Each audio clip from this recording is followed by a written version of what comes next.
2024 team ഇന്ത്യയുടെ T20 മത്സരങ്ങൾ പൂർത്തിയായിരിക്കുകയാണ്. ദക്ഷിണാഫ്രിക്കയ്ക്കെതിരായ T20 പരമ്പരയ്ക്ക് ശേഷം ഇനി ടീം ഇന്ത്യ കളിക്കാനായി പോകുന്നത് ഓസ്ട്രേലിയക്കെതിരായ ടെസ്റ്റ് പരമ്പരയാണ്.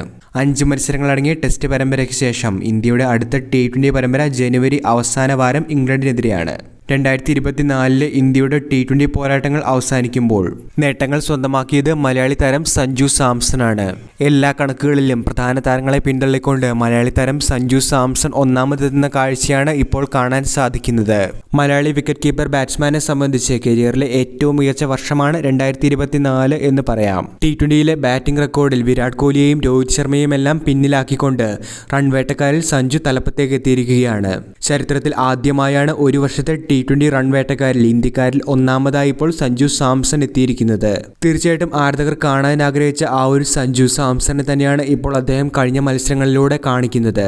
IPLൽ 500-ലധികം റൺസ് ചരിത്രത്തിൽ ആദ്യമായി നേടിയ സഞ്ജു ഇന്ത്യൻ ക്രിക്കറ്റ് ടീമിന് മികച്ചൊരു സൂചന തന്നെയാണ് ഇതിനു മുൻപേ നൽകിയത്.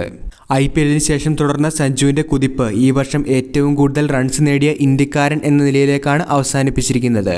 46.04 ശരാശരിയിൽ 967 റൺസാണ് സഞ്ജു ഈ വർഷം T20യിൽ നേടിയത്. ചരിത്രം തിരുത്തിയ 3 സെഞ്ചുറി പ്രകടനങ്ങളും ഇതിൽ ഉൾപ്പെടുന്നുണ്ട്. ബംഗ്ലാദേശിനെതിരെ 1 സെഞ്ചുറി നേടിയ സഞ്ജു ദക്ഷിണാഫ്രിക്കയിൽ 2 സെഞ്ചുറികളാണ് നേടിയത്. ഈ വർഷം 3 T20 സെഞ്ചുറികളാണ് അദ്ദേഹത്തിന് നേടാൻ സാധിച്ചത്. അന്താരാഷ്ട്ര T20യിൽ ഒരു വർഷം 3 സെഞ്ചുറി നേടുന്ന ആദ്യത്തെ ഇന്ത്യൻ താരമായി മാറാൻ സഞ്ജുവിന് സാധിച്ചിരുന്നു. അവസാന T20 ലോകകപ്പോടെ വിരാട് കോഹ്ലി വിരമിച്ചില്ലായിരുന്നുവെങ്കിൽ ഈ പട്ടികയിൽ തലപ്പത്ത് കോഹ്ലിയെ കാണാൻ സാധിക്കുമായിരുന്നു. 46.86 ശരാശരിയിൽ 921 റൺസാണ് കോഹ്ലി ഈ വർഷം T20യിൽ നേടിയത്. കഴിഞ്ഞ T20 ലോകകപ്പിൽ ഭേദപ്പെട്ട പ്രകടനം നടത്താനും IPLൽ മികച്ച പ്രകടനത്തോടെ ശോഭിക്കാനും കോഹ്ലിക്ക് സാധിച്ചിരുന്നു. 3-ാം സ്ഥാനത്ത് 874 റൺസുമായി അഭിഷേക് ശർമ്മയാണ് ഈ പട്ടികയിലുള്ളത്.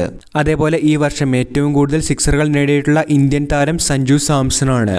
2024-ൽ 31 സിക്സറുകളാണ് സഞ്ജുവിന്റെ സമ്പാദ്യം. 2-ാം സ്ഥാനത്തുള്ള രോഹിത് ശർമ്മ 23 സിക്സറുകൾ നേടുമ്പോൾ പിന്നീട് സൂര്യകുമാർ യാദവ്, തിലക് വർമ്മ, അഭിഷേക് ശർമ്മ, ഹർദിക് പാണ്ഡ്യ എന്നിങ്ങനെയാണ് ഈ ലിസ്റ്റ് നീളുന്നത്. ഒരു T20 സീരീസിൽ ഏറ്റവും കൂടുതൽ റൺസ് ടീം ഇന്ത്യക്ക് വേണ്ടി നേടുന്ന താരങ്ങളുടെ പട്ടികയിലും ഇപ്പോൾ സഞ്ജു സാംസൺ ഇടം നേടിയിട്ടുണ്ട്. ദക്ഷിണാഫ്രിക്കയ്ക്കെതിരായി 216 റൺസോടുകൂടി ഒരു T20 പരമ്പരയിൽ ഏറ്റവും കൂടുതൽ റൺസ് നേടുന്ന താരങ്ങളുടെ പട്ടികയിൽ 5-ാം സ്ഥാനത്തേക്കാണ് ഇപ്പോൾ സഞ്ജു എത്തിയിരിക്കുന്നത്. എല്ലാ കണക്കുകളിലും ഒന്നാമതെത്തിയ സഞ്ജു തനിക്ക് ഇത്രയും നാൾ ലഭിക്കാതിരുന്ന ആ ഒരു അവസരം മുതലാക്കുക തന്നെയാണ്. ലോക ക്രിക്കറ്റിന് മുൻപിൽ ഒരുപാട് റെക്കോർഡുകളുമായി മലയാളി താരത്തിന് തിളങ്ങാനായി സാധിച്ചപ്പോൾ തീർച്ചയായിട്ടും പുതിയ കോച്ച് ഗൗതം ഗംഭീറിനും പുതിയ ക്യാപ്റ്റൻ സൂര്യകുമാർ യാദവിനും കീഴിൽ പുതിയ വർഷവും മികച്ച റെക്കോർഡുകൾ സഞ്ജുവിന് സ്വന്തമാക്കുവാനായി സാധിക്കും. വീഡിയോ അവസാനിക്കുന്നു. ഏറ്റവും പുതിയ ക്രിക്കറ്റ് അപ്ഡേറ്റുകൾക്കായി ചാനൽ ഇപ്പോൾ തന്നെ മറക്കാതെ സബ്സ്ക്രൈബ് ചെയ്തു വെച്ചേക്കുക.